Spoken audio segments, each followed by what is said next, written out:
बिस्मिल्लाहिर्रहमानिर्रहीम। ईद की नमाज पढ़ने का तरीक़ा आवाम की सहूलत के लिए और जो हमारे बच्चे नौ आमोज़ ईद की नमाज पढ़ाएंगे उनके लिए सहूलत के लिए ईद की नमाज का तरीक़ा बयान किया जा रहा है बाज़ अहबाब की फरमाइश पर। ईद की नमाज की नियत की जाए।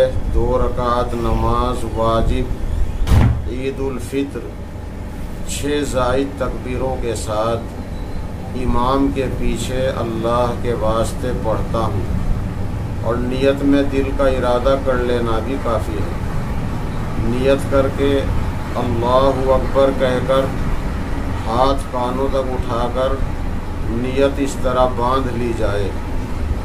इमाम साहब और मुक्तदी सब लोग मिलकर सुबहानक अल्लाहुम्मा पढ़ेंगे, जिसको सना कहते हैं। सना पढ़ने के बाद 3 ज़ायद तकबीरें कही जाएंगी।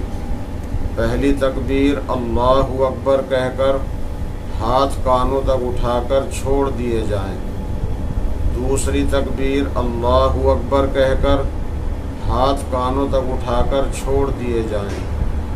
तीसरी तकबीर अल्लाहु अकबर कहकर हाथ कानों तक उठाकर फिर बांध लिए जाएं।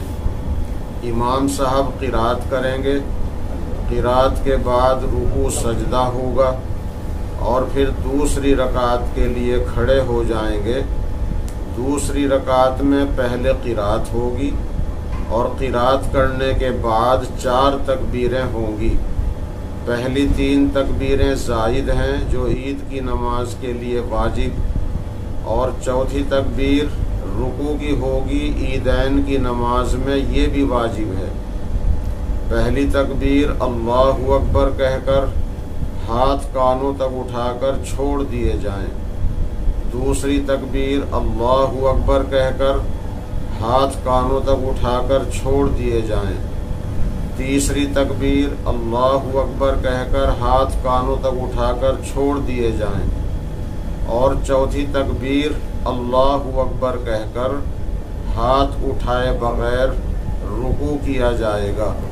उसके बाद सजदे और नमाज मुकम्मल की जाएगी।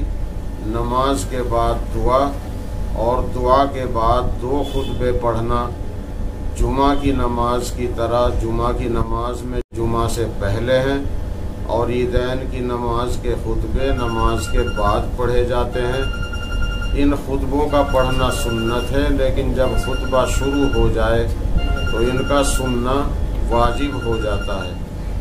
और दुआ का सबूत नमाज के बाद तो मिलता है, खुतबे के बाद दुआ का सबूत नहीं है।